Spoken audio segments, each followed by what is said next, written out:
Welcome students. आज हम chapter number 7 electrochemistry की बात करेंगे, क्लास 9 की। और सबसे पहले इलेक्ट्रोकेमिस्ट्री को देखेंगे कि ये है क्या। इसके बाद इलेक्ट्रोकेमिकल सेल्स देखेंगे, ऑक्सीडेशन और रिडक्शन के कॉन्सेप्ट को ब्रीफली देखेंगे और केमिकल रिएक्शंस ड्रॉ करेंगे जिनमें हम ऑक्सीडाइजिंग एजेंट्स और रिड्यूसिंग एजेंट्स को आइडेंटिफाई करेंगे, यानी हाफ रिएक्शंस को स्टडी करेंगे। तो सबसे पहले डेफिनेशन की तरफ चलते हैं, क्योंकि ये केमिस्ट्री की एक अलहदा ब्रांच है इलेक्ट्रोकेमिस्ट्री। तो सबसे पहले इसको समझ लेते हैं कि ये है क्या। तो electrochemistry is a branch of chemistry which deals with the study of electric currents. So basically it is the study of electric and electrical and chemical energy.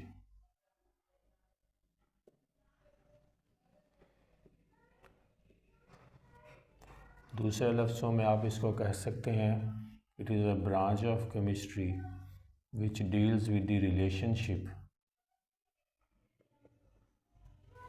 between electric current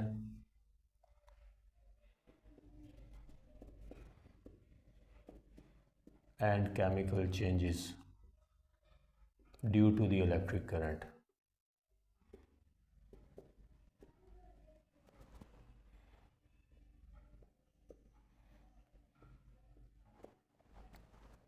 तीसरी डेफिनेशन भी बन सकती है electrochemistry की, it is a branch of chemistry which deals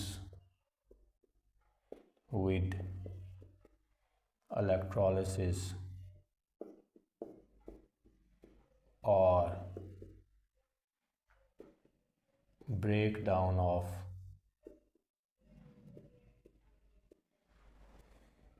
substances.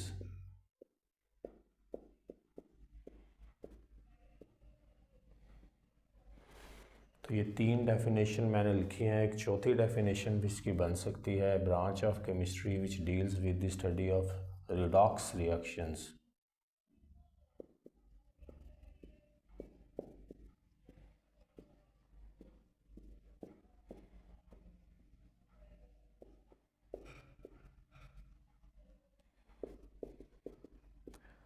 यानी वो reactions जिनमें oxidation और रिडक्शन टेक प्लेस करती है वो रिडॉक्स रिएक्शंस कहलाते हैं। Reactions in which oxidation and reduction takes place. तो ये भी हमने आगे देखना है, क्योंकि डिटेल में यहाँ पे सिर्फ इलेक्ट्रोकेमिस्ट्री का बाय डेफिनेशन समझ लें कि इलेक्ट्रिकल और केमिकल चेंज की बात करनी है। केमिकल चेंज जो है वो सब्सटेंस की कंपोजिशन में चेंज होता है।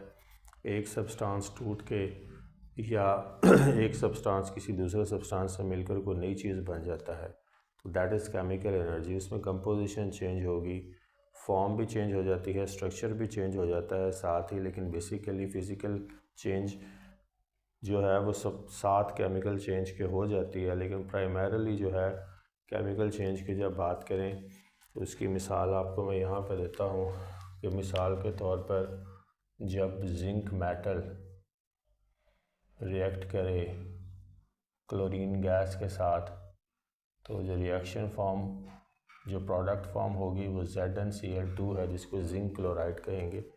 ये केमिकल एनर्जी है। और अगर ये केमिकल एनर्जी जो है इलेक्ट्रिकल कंडक्टिविटी के रिज़ल्ट में हो तो फिर इसको आप कहेंगे कि ये हम इलेक्ट्रोकेमिस्ट्री में स्टडी कर रहे हैं।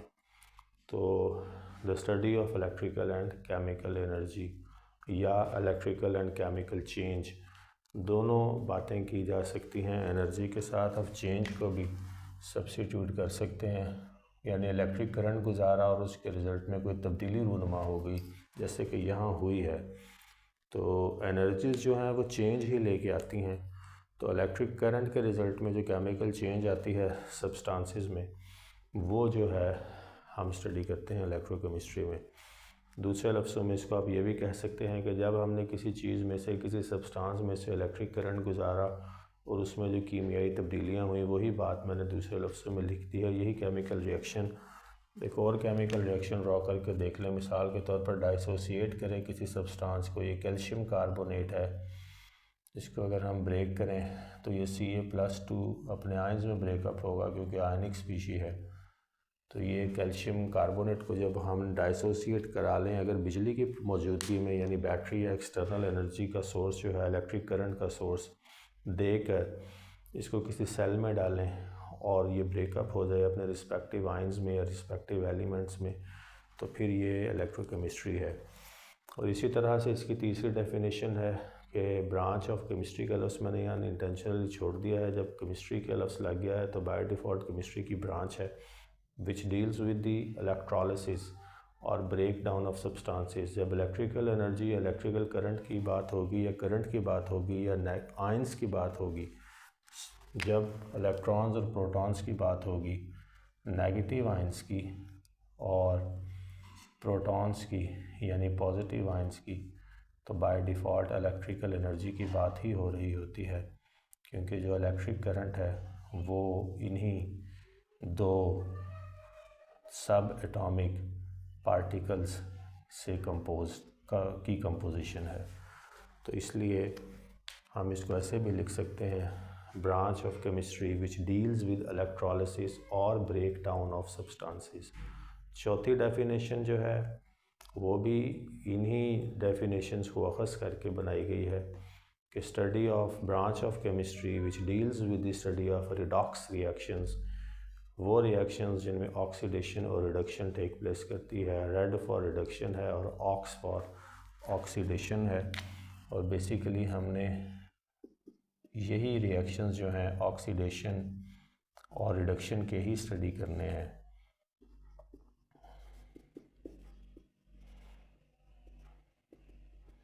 तो ये एक मुख्तसर सा तारुफ़ है इलेक्ट्रोकेमिस्ट्री का।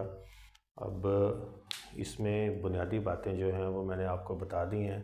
पहले हम ऑक्सीडेशन और रिडक्शन की बात कर लेंगे, क्योंकि बुक में जिस तरतीब से, जिस पैटर्न से ये चीज़ें दी गई हैं, हम उसी को पैटर्न को फॉलो करते हैं ताकि आपको पढ़ने में भी आसानी हो। ऑक्सीडेशन और रिडक्शन का मैंने इलेक्ट्रोकेमिस्ट्री की डेफिनेशन में जो लास्ट डेफिनेशन बनाई वो यही थी कि स्टडी ऑफ रिडॉक्स रिएक्शन। तो अब हम बाय डेफिनेशन ऑक्सीडेशन और रिडक्शन को स्टडी कर लेते हैं और हमें बात जो है वो क्लियर हो जाएगी कि हमने किस तरह की चीज़ को स्टडी करना है इलेक्ट्रोकेमिस्ट्री में। ऑक्सीडेशन रिएक्शंस को स्टडी करना है और रिडक्शन रिएक्शंस को स्टडी करना है। और ये क्या होते हैं इनको ब्रीफली देख लेते हैं और बात को समझ लेते हैं। ऑक्सीडेशन जो है बेसिकली कोई भी रिएक्शन जिसमें गेन ऑफ इलेक्ट्रॉन्स हो, गेन ऑफ ऑक्सीजन हो, उसको ऑक्सीडेशन कहते हैं। इसी तरह से रिडक्शन जो है कोई भी केमिकल रिएक्शन जिसमें लॉस ऑफ ऑक्सीजन हो उसको रिडक्शन कहते हैं। ये एक डेफिनेशन है। पहली डेफिनेशन गेन ऑफ ऑक्सीजन की बात करनी है। तो जब गेन ऑफ ऑक्सीजन की बात करनी है तो कोई केमिकल रिएक्शन लिखते हैं। मिसाल के तौर पर अगर कार्बन जो है वो ऑक्सीजन से मिलकर कार्बन डाइऑक्साइड गैस फॉर्म कर दे तो ये जो रिएक्शन है इसको आप कहेंगे कि ये ऑक्सीडेशन रिएक्शन है। ये रिएक्शन ऑक्सीडेशन रिएक्शन है बाय डेफिनेशन, क्योंकि कार्बन जो कि एक मेटलॉइड है ग्रुप 14 की, वो ग्रुप 16 के एलिमेंट से, ग्रुप 16 के पहले मेंबर से मिलकर जो है वो बना, रिएक्ट किया उसने और कार्बन डाइऑक्साइड गैस फॉर्म की और ये रिएक्शन जो है ऑक्सीडेशन रिएक्शन कहलाएगा। ऑक्सीजन ऐड हुई है एक स्पीशी में, एक एंटिटी में, एक एलिमेंट में।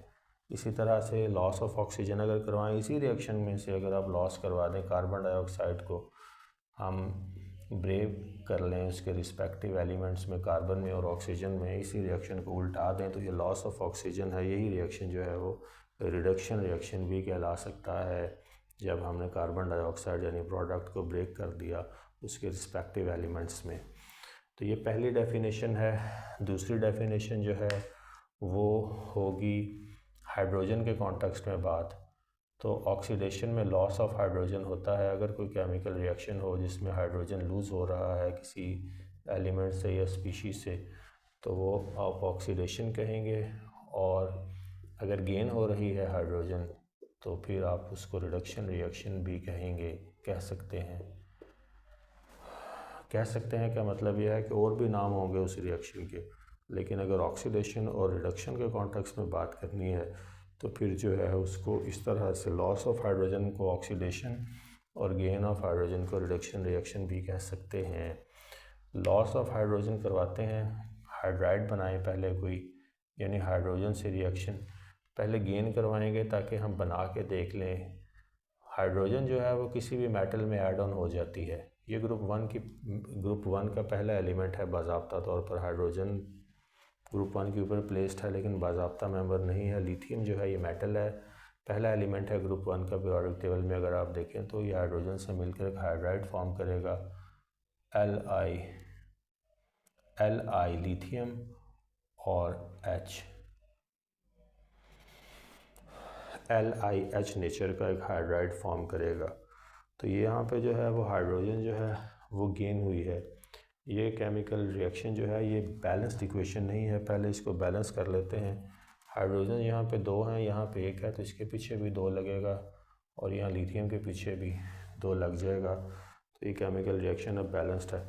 2 moles of lithium react with 1 mole of hydrogen to form 2 moles of lithium hydride. This is a hydride reaction with hydrogens of metals. Hydrogen का रिएक्शन मेटल से हो जाता है।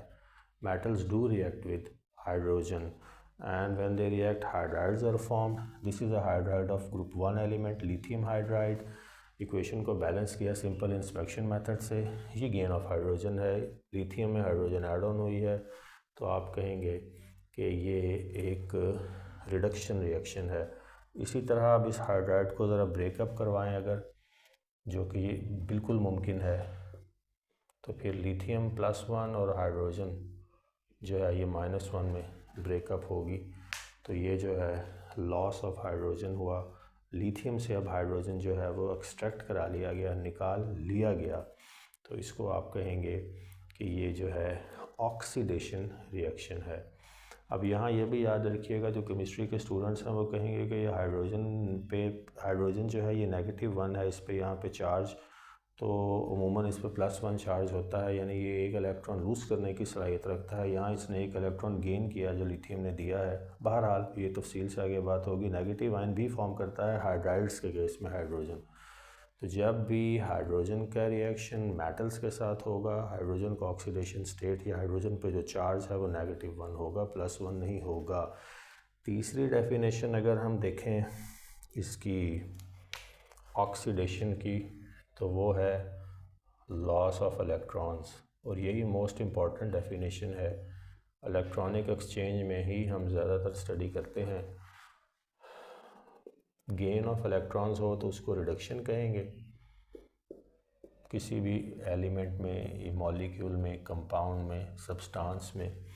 और अगर लॉस ऑफ इलेक्ट्रॉन या इलेक्ट्रॉन्स हो तो फिर उसको आप ऑक्सीडेशन कहेंगे। तो oxidation is loss of electron या electrons and reduction is gain of electrons. तो यहाँ पे मैं अब लॉस ऑफ इलेक्ट्रॉन आपको करवा के दिखाऊंगा। एक ग्रुप 1 की मेटल लेता हूँ, मिसाल के तौर पर ये पोटाशियम है, कि एक सिंबल है उसका। तो इसमें वैलेंस शेल में अगर आप देखें ये ग्रुप 1 की मेटल है, तो ये एक इलेक्ट्रॉन अपना वैलेंस शेल का लूज़ करके तो एक पॉजिटिव आयन बना देगी, इलेक्ट्रोपॉजिटिव आयन। तो ये जो है K+1 ये लॉस ऑफ इलेक्ट्रॉन के रिज़ल्ट में फॉर्म हुआ। पोटाशियम ने एलिमेंटल फॉर्म में अपने वैलेंस शेल का या आउटर मोस्ट शेल का एक इलेक्ट्रॉन लूज़ कर दिया, पॉजिटिव आयन फॉर्म किया, और ये जो प्रोसेस हुआ इसका नाम जो है ये ऑक्सीडेशन है। Oxidation is loss of electrons. And ये याद रखिएगा कि जो मेटल्स हैं वो ऑक्सीडेशन, वो इलेक्ट्रॉन लूज़ करती हैं, यानी वो ऑक्सीडाइज होती हैं हमेशा, और रिड्यूस करवाती हैं अगली स्पीशी को वो इलेक्ट्रॉन गेन करवा कर। तो विद जो ग्रुप 1 और 2 की मेटल्स हैं वो तो बहुत इजीली यही काम करती हैं। क्या करती हैं? इलेक्ट्रोपॉजिटिव आयंस फॉर्म करती हैं, यानी ऑक्सीडाइज होती हैं। और जो ग्रुप 3 से 12 की मेटल्स हैं वो हैवी मेटल्स हैं, वो भी इलेक्ट्रॉन लूज़ करने की सलाहियत रखती हैं, पॉजिटिव आयंस फॉर्म करती हैं, और यही उनकी पेक्यूलरिटी है। कोई एक्सेप्शन कॉम्प्लेक्सेस के फॉर्म में हो, कोई बहुत बड़ा मॉलिक्यूल फॉर्म हो, तो कहीं पे वो इलेक्ट्रॉन किसी वजह से उनको गेन भी करना पड़े तो वो एक बहुत बाद की बात है। लेकिन जब सादा एक बेसिक लेवल की बात करनी है तो metals always lose electrons to form positive ions. Group 1 से 12 के एलिमेंट्स जो हैं वो सारी की सारी मेटल्स हैं, ग्रुप 1 और 2 को लाइट मेटल्स कहते हैं और 3 से 12 को हैवी मेटल्स कहते हैं। ग्रुप 1 और 2 के एलिमेंट्स के नंबर ऑफ़ इलेक्ट्रॉन्स टोटल मिला के जो इनका एटॉमिक नंबर है वो क्योंकि कम है, प्रोटॉन नंबर ऑफ़ प्रोटॉन्स जो है एटॉमिक नंबर या एटॉमिक मास, तो वो रिलेटिवली लोअर है, इनको लाइट मेटल्स कह देते हैं। और जो 3 से 12 के एलिमेंट्स हैं उनको हैवी मेटल्स कहते हैं क्योंकि उनमें चार्ज डेंसिटी बहुत ज़्यादा होती है, उनके atomic numbers and atomic message जो हैं वो ज़्यादा हैं, वेट्स भी और नंबर्स भी। तो यहाँ पे लॉस ऑफ इलेक्ट्रॉन मैंने एक सिंपल ग्रुप 1 की मेटल से करवा के इलेक्ट्रोपॉजिटिव आयन फॉर्म करवाया, 1 इलेक्ट्रॉन लूज़ हुआ, ऑक्सीडेशन है। अगर हम किसी नॉन मेटल में जाएं यानी ग्रुप 13 से 17 के एलिमेंट में, और ख़ास तौर पर ग्रुप 16 और 17 के एलिमेंट्स की बात करें, वो बहुत ज़्यादा नॉन मेटालिक करैक्टर अपने अंदर रखती हैं। जो 13 और 14 है यानी boron family, carbon family, nitrogen family, 13, 14, 15 ये मेटलॉइड्स हैं। ये मेटल्स और नॉन मेटल्स के बीच में इनकी प्रॉपर्टीज़ एग्जिस्ट करती हैं। तो कभी ये इलेक्ट्रोपॉजिटिव आयन भी फॉर्म कर देती हैं लूज़ करके इलेक्ट्रॉन, और कहीं इलेक्ट्रोनेगेटिव आयन भी फॉर्म कर देती हैं बाय गेनिंग इलेक्ट्रॉन्स। तो जो ग्रुप 16 और 17 है यानी ऑक्सीजन फैमिली और हैलोजन फैमिली, ये जो है ख़ास तौर पर इलेक्ट्रोनेगेटिव आयन्स ही फॉर्म करती हैं, यानी कि जो लॉस्ट इलेक्ट्रॉन्स हैं इनको बहुत आसानी से गेन करने की सलाहियत रखती हैं। अब मैं ग्रुप 17 की एक गैस में, क्लोरीन गैस में ये इलेक्ट्रॉन ऐड करवाने लगा हूँ। अब ये क्लोरीन को हम लिख लेते हैं यहाँ पे, और क्लोरीन ने ये इलेक्ट्रॉन गेन कर लिया। एलिमेंटल फॉर्म में थी, पोटाशियम का एक इलेक्ट्रॉन इसके करीब आया, इसने उसको गेन कर लिया और क्लोराइड आयन फॉर्म कर दिया। तो ये जो इसने काम किया है इलेक्ट्रॉन लूज गेन करने का और उसके रिज़ल्ट में नेगेटिव आयन फॉर्म करने का, वो रिडक्शन कहलाता है। तो रिडक्शन में नेगेटिव आयन्स फॉर्म होते हैं, ऑक्सीडेशन में पॉजिटिव आयन्स फॉर्म होते हैं। और ये एक बहुत वाज़ेह तौर पर एक डिस्टिंक्शन है जिसको आप ऑक्सीडेशन यानी लॉस ऑफ इलेक्ट्रॉन्स के कॉन्टेक्स्ट में, गेन ऑफ इलेक्ट्रॉन्स के कॉन्टेक्स्ट में ईजीली समझ सकते हैं, और इलेक्ट्रोपॉजिटिव करैक्टर और इलेक्ट्रोनेगेटिव करैक्टर के कॉन्टेक्स्ट में भी समझ सकते हैं। जो ऑक्सीडाइज होती हैं स्पीशीज़ वो इलेक्ट्रोपॉजिटिव इन नेचर होती हैं यानी पॉजिटिव आयंस फॉर्म करने की सलाहियत रखती हैं, और जो इलेक्ट्रॉन गेन करके रिड्यूस होती हैं वो इलेक्ट्रोनेगेटिव करैक्टर यानी कि रिच इन इलेक्ट्रॉन्स हो जाती हैं तो उन पर नेगेटिव चार्ज आता है। ये डेफिशिएंट इन इलेक्ट्रॉन्स हो जाती हैं लूज़ करने के नतीजे में तो इन पर पॉजिटिव चार्ज आता है। ये एक बुनियादी सा चार्ट है ऑक्सीडेशन और रिडक्शन के फ़र्क का, और मैं उम्मीद रखता हूँ कि ऑक्सीडेशन और रिडक्शन के कॉन्टेक्स्ट में अब बात वाज़ेह हो गई होगी। अब हम ऑक्सीडेशन और रिडक्शन को स्टडी कर लेते हैं in terms of loss of electrons. मैंने अभी जो चार्ट बनाया है उसमें जो थर्ड डेफिनेशन गेन और लॉस की आपको बताई कि जो लॉस ऑफ इलेक्ट्रॉन्स है वो ऑक्सीडेशन है, गेन ऑफ इलेक्ट्रॉन्स जो है वो रिडक्शन है। तो अब जो है इसको मज़ीद तफसील से देखते हैं क्योंकि ये बहुत इंपॉर्टेंट चीज़ है। हमने इलेक्ट्रोकेमिस्ट्री पढ़नी है, इलेक्ट्रोकेमिकल सेल्स की बात करनी है, इलेक्ट्रोलिटिक सेल्स की, गैल्वानिक सेल्स की। उनमें ऑक्सीडेशन और रिडक्शन की जब बात करते हैं तो लॉस और गेन ऑफ इलेक्ट्रॉन्स की ही बात करते हैं।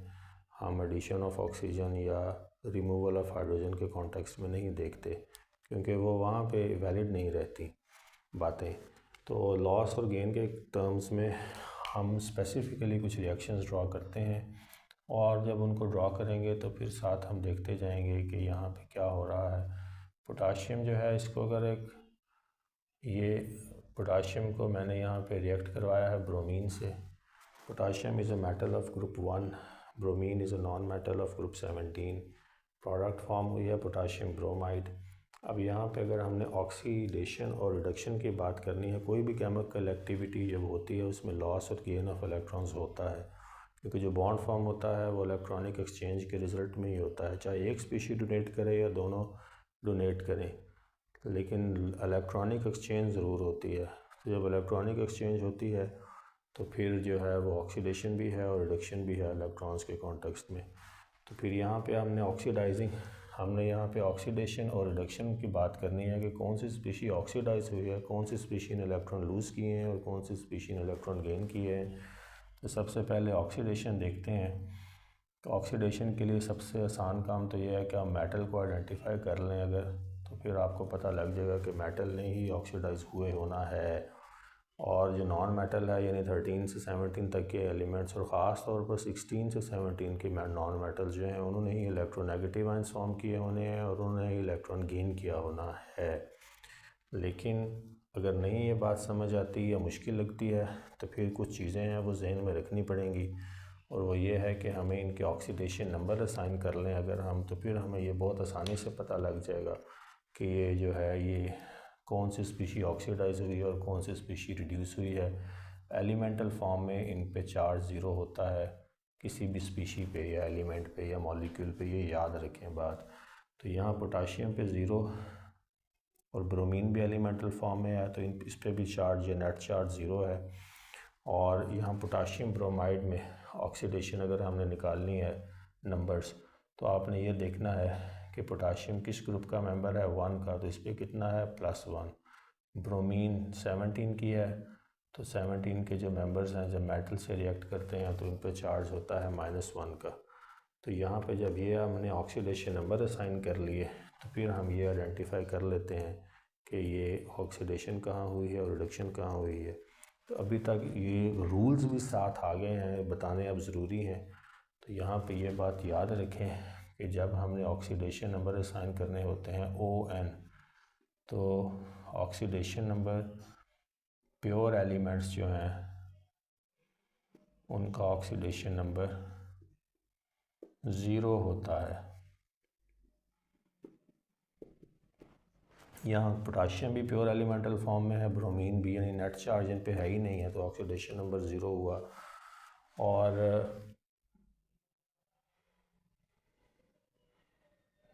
जो ग्रुप 1 की मेटल है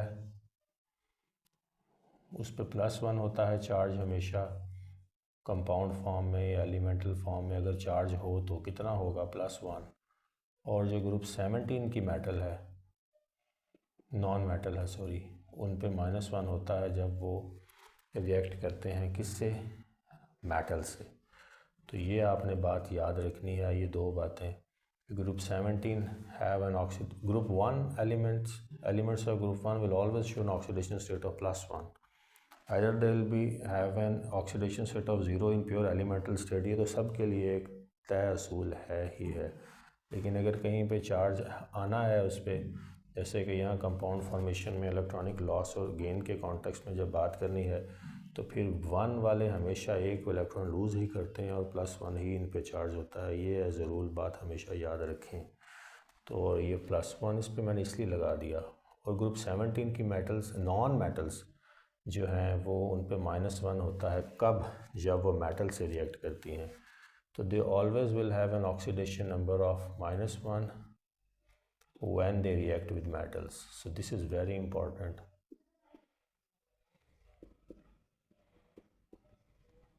और मेटल और नॉन मेटल का रिएक्शन हमेशा एफरवेसेंस के साथ होता है। बहुत ही एनर्जेटिकली फेवरेबल रिएक्शन है जिसमें एनर्जी रिलीज़ होती है, सपोर्टिव है, क्योंकि एक इलेक्ट्रॉन लवर है और एक इलेक्ट्रॉन हेटर है।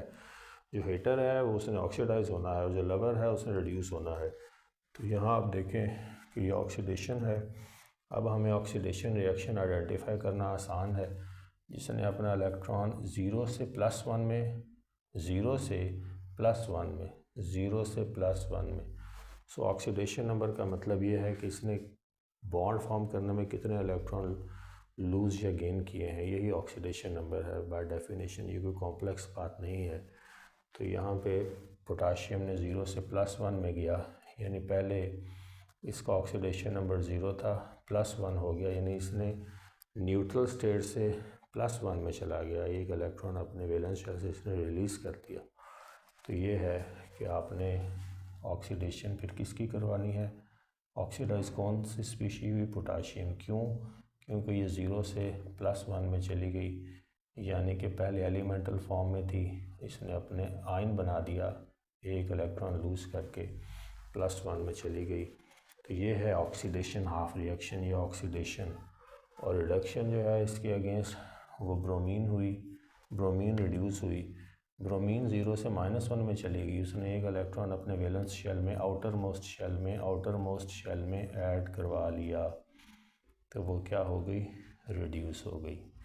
तो यहाँ जो रिडक्शन हुई है वो ब्रोमीन के एंड पे हुई है ब्रोमीन जो एलिमेंटल फॉर्म में थी, एलिमेंटल फॉर्म में ऑक्सीडेशन नंबर इस पे 0 होता है, तो यहाँ ब्रोमीन जो है इस पे ऑक्सीडेशन नंबर -1 का है।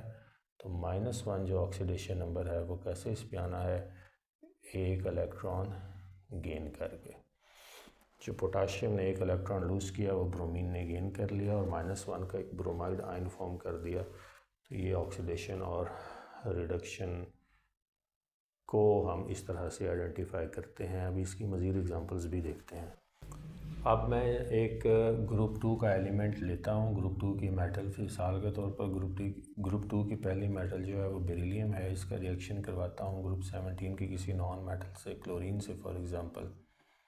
मॉलिक्यूलर फॉर्म में क्लोरीन और ये BeCl2 हमारे पास जो है वो एक कंपाउंड फॉर्म हुआ। Beryllium in elemental form reacted with chlorine in molecular form because chlorines या हैलोजेंस ग्रुप 17 के अमूमन मॉलिक्यूलर फॉर्म में ही एग्जिस्ट करते हैं। तो ये BeCl2 बेरिलियम क्लोराइड जो है ये कंपाउंड फॉर्म हुआ BeCl2 नेचर का। तो अब वो आपसे पूछ रहा है कि आइडेंटिफाई करें ऑक्सीडेशन हाफ रिएक्शन को या ऑक्सीडेशन को, रिडक्शन को। तो यहाँ भी रूल पहले समझ लें सॉरी।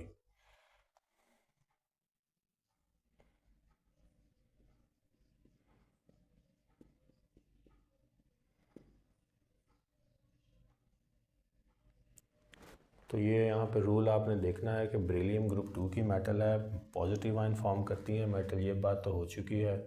तो ऑक्सीडेशन नंबर की जब आपने बात करनी है तो ये याद रखें, जैसे ग्रुप 1 पे +1 चार्ज होता है, इसी तरह ग्रुप 2 का जो ऑक्सीडेशन नंबर या चार्ज है वो +2 होता है। अब ऑक्सीडेशन नंबर और चार्ज इंटरचेंजेबली बाज़ या अक्सर औकात बोले जा सकते हैं इंटरचेंजेबली। जो चार्ज है वही ऑक्सीडेशन नंबर होता है जब मॉलिक्यूल या कंपाउंड की बात करते हैं, तो क्योंकि ये चार्ज ही बताता है कि ये इलेक्ट्रॉन रिच है या डेफिशिएंट है। अगर इलेक्ट्रॉन रिच है तो रिड्यूस हुई है, और अगर इलेक्ट्रॉन डेफिशिएंट है, पॉजिटिव चार्ज के साथ है, तो फिर ये ऑक्सीडाइज हुई है। तो ये ग्रुप 2 के एलिमेंट्स पे हमेशा +2 चार्ज होता है। ग्रुप 17 की मेटल है, नॉन मेटल है, तो ग्रुप 17 के नॉन मेटल्स की मैंने पहले भी बात की है कि इन पे -1 चार्ज होता है जब ये मेटल से रिएक्ट करती हैं। तो यहाँ पे फिर ऑक्सीडेशन और रिडक्शन हाफ रिएक्शन आइडेंटिफाई करने से पहले बेरिलियम पे आपने 0 के एलिमेंटल फॉर्म में इस पे 0 ऑक्सीडेशन नंबर है, यानी कोई नेट चार्ज इस पे नहीं है, कोई लॉस और गेन ऑफ इलेक्ट्रॉन नहीं है। क्लोरीन मॉलिक्यूलर फॉर्म में है, मॉलिक्यूल्स पे भी नेट चार्ज 0 होता है, नो नेट चार्ज। और यहाँ पे कंपाउंड फॉर्म में आके बेरिलियम क्लोराइड पे जब आपने निकालना है चार्ज, तो मैंने बता दिया है 2 है तो इस पर +2 होगा बेरिलियम पे, और क्लोरीन जो है 17 की है तो इस पर -1 होगा। इसीलिए ये BeCl2 नेचर का, क्योंकि ये 2 इधर चला गया, ये 1 इधर आ गया, BeCl2 नेचर का हमारे पास बेरिलियम क्लोराइड फॉर्म हुआ है, क्लोराइड फॉर्म हुआ है। तो अब ऑक्सीडेशन रिएक्शन आइडेंटिफाई करना हमारे लिए आसान है। बेरिलियम जो है ये ऑक्सीडाइज हुई है और इसने रिड्यूस किया है क्लोरीन को, 2 इलेक्ट्रॉन लूज़ करके इसने +2 का आयन फॉर्म किया और 2 electrons during the course lose कर दिए। क्लोरीन ने यही 2 इलेक्ट्रॉन्स जो हैं गेन कर लिए और 2 क्लोराइड आयंस फॉर्म कर दिए। तो ये BeCl2 नेचर का हमारे पास जो है वो कंपाउंड आ गया। ये ऑक्सीडेशन और ये इसमें रिडक्शन है। अब हम एक ग्रुप 8 की मेटल का रिएक्शन ड्रॉ करते हैं। आयरन है ग्रुप 8 का पहला मेंबर, हैवी मेटल है, ऑक्सीजन से रिएक्ट हुआ, एक ऑक्साइड फॉर्म हुआ Fe2O3 नेचर का, जिसको रस्ट भी कहते हैं, आयरन ऑक्साइड इसका नाम है, जो कि जंग है प्राइमरीली पानी के साथ मिलकर जो हमारे मेटल्स पे सूरज की रोशनी में जो रिएक्शन टेक प्लेस करता है, जो हमारी मेटल एरोड हो जाती है, जंग लग जाता है, ये बेसिकली ऑक्सीडेशन और रिडक्शन रिएक्शंस के नतीजे में ही होता है। और ये फिर जंग लगता जाता है, आयरन करोड होती जाती है। तो ये वाला रिएक्शन जो है इसको मैंने यहाँ लिखा है, iron reacted with oxygen to form iron oxide. तो ये इक्वेशन सबसे पहले तो इसको बैलेंस करना पड़ेगा, क्योंकि ये बैलेंस्ड केमिकल इक्वेशन नहीं है। यहाँ 2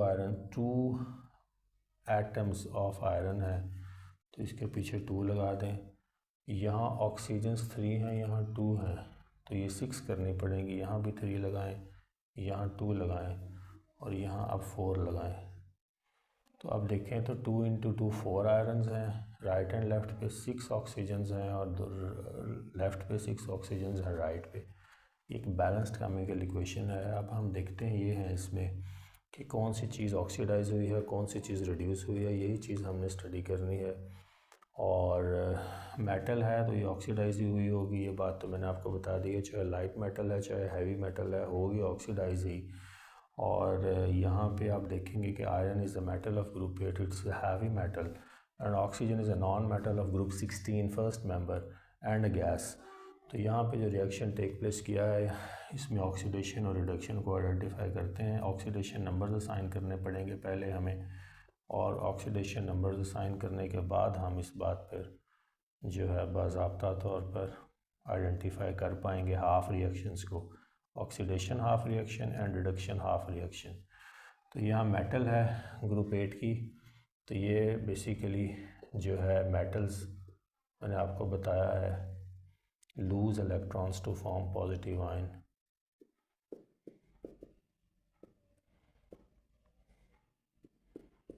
दूसरे लफ्ज़ों में आप कह सकते हैं कि metals are electropositive in nature and non metals form negative ions by gaining electrons. So non-metals gain electrons to form negative ions.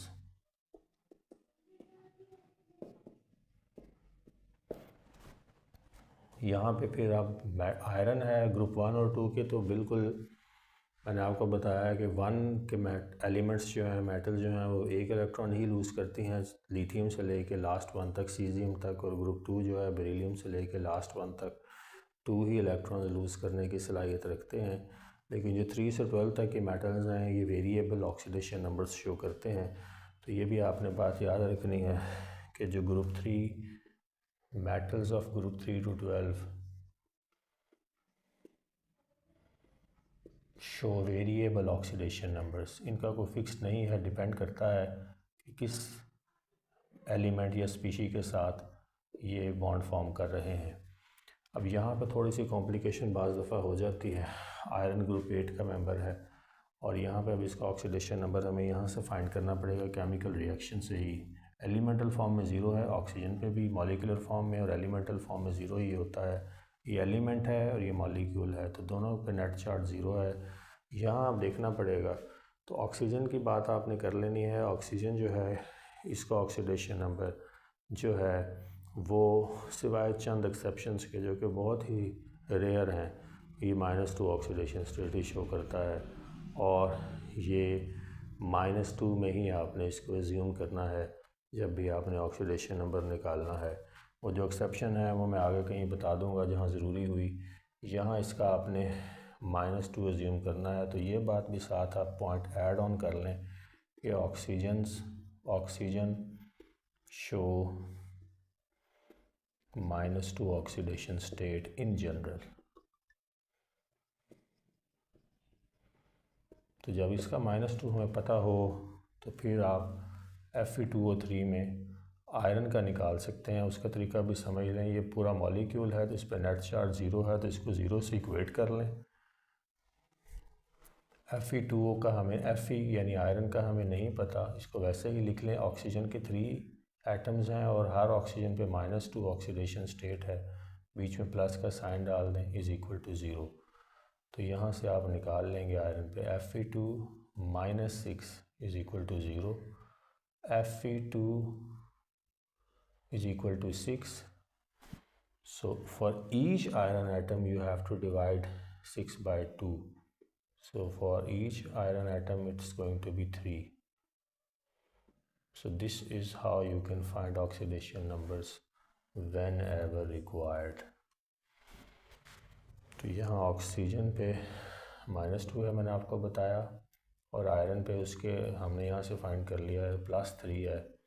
तो यहाँ से अब आपको ऑक्सीडेशन और रिडक्शन की समझ आ गई होगी। मैंने आपको बताया है कि ऑक्सीजन जहाँ भी नज़र आए -2 एज्यूम कर लें, सिवाय एक्सेप्शंस के। वो बहुत एक्सेप्शन है, रेयरिटी है, उनको बाद में देख लेंगे। हम जनरल रूल्स पे इस टाइम पे चीज़ को समझ लें, ऑक्सीडेशन और रिडक्शन को, तो ये हमारे लिए काफ़ी है। यहाँ पे ऑक्सीजन को मैंने -2 एज्यूम किया और उसके 3 एटम से 3 से मल्टीप्लाई किया। -6 इक्वेट 0 से क्यों किया? क्योंकि ये Fe2O3 पे नेट चार्ज कोई नहीं है। अगर नेट चार्ज होता तो मैं उस नेट चार्ज से इक्वेट करता इक्वेशन को सोल्यूशन फाइंड करने के लिए। वो भी आगे कई एग्जांपल्स आ जाएंगी। और 6 को दूसरी साइड पे ले गया और जस्ट क्योंकि Fe2 है, हर आयरन पे फाइंड करना है, तो 2 से डिवाइड करना ज़रूरी था। सॉरी। तो ये इतना मुश्किल नहीं है, प्रैक्टिस से ही आते जाएंगे। ऑक्सीडेशन रिएक्शन अब यहाँ पे आइडेंटिफाई हमने कर लिया है। आयरन जो मेटालिक है, एलिमेंटल फॉर्म में है, 0 ऑक्सीडेशन स्टेट से +3 में चली गई। और +3 में कैसे गई होगी? 3 इलेक्ट्रॉन्स लूज़ करके। और ऑक्सीजन जो है, ऑक्सीजन का मॉलिक्यूल, उसने हर ऑक्सीजन के मॉलिक्यूल ने जो है वो क्या किया? 2 इलेक्ट्रॉन्स गेन किए और क्या फॉर्म किए? 2 ऑक्साइड्स। तो ये रिडक्शन रिएक्शन है। मैंने इसको यहाँ लिख दिया है, मैं इसको यहाँ लिखने लगा हूँ। O2 + 2 इलेक्ट्रॉन्स, यहाँ से इसको इरेज करना पड़ेगा क्योंकि ऑक्सीडेशन वाला रिएक्शन आयरन का इलेक्ट्रोपॉजिटिव आयन फॉर्म करना है, रिडक्शन का रिएक्शन गेन ऑफ इलेक्ट्रॉन्स के रिजल्ट में इलेक्ट्रोनेगेटिव आयन फॉर्म करना है। अभी बेसिकली इलेक्ट्रॉन्स जो हैं ये बैलेंस आउट जो है ये इस इक्वेशन में बाद में हम करते रहेंगे। यहाँ पे 3 आप कहेंगे इलेक्ट्रॉन लूज़ हुए हैं, 2 गेन हुए हैं, तो ये क्या है? ये हम नंबर ऑफ़ एटम्स को जब बैलेंस कर लेते हैं तो फिर इलेक्ट्रॉन्स भी जो हैं वो बैलेंस हो जाते हैं। तो ये जो है यहाँ पे अगर आप देखेंगे तो फिर इस चीज़ को हम समझ लेंगे। यहाँ पे जस्ट आप ये समझें कि ऑक्सीडेशन रिएक्शन में पॉजिटिव आयरन +3 में गया with the loss of 3 electrons, and each oxygen molecule gained 2 electrons to form 2 oxides. So when we balance the equation with simple inspection method, then number of electrons will also vary depending on the number of atoms जो कि react कर रहे हैं। क्योंकि हर oxygen ने अगर 2 electrons gain किए हैं और यहाँ पे 3 ऑक्सीजन्स हैं, 3 मोल्स ऑफ ऑक्सीजन हैं, यानी 6 ऑक्सीजन्स हैं, तो फिर जो है वो कितने इलेक्ट्रॉन्स मिला के गेन किए होंगे? 6। तो पॉइंट ये है कि यहाँ पे सिर्फ आपने ऑक्सीडेशन और रिडक्शन के कॉन्टेक्स्ट में हमने हाफ रिएक्शंस को सेपरेट आउट कर लिया है। जब बैलेंसिंग की बात आएगी वो हम बाद में जब बैलेंस करने पे आएंगे इक्वेशंस को बाज़ाब्ता तौर पर, वहाँ पे इसको देख लेंगे। अभी ऑक्सीडेशन और रिडक्शन के कॉन्टेक्स्ट में इस चीज़ को समझ लें तो बहुत है।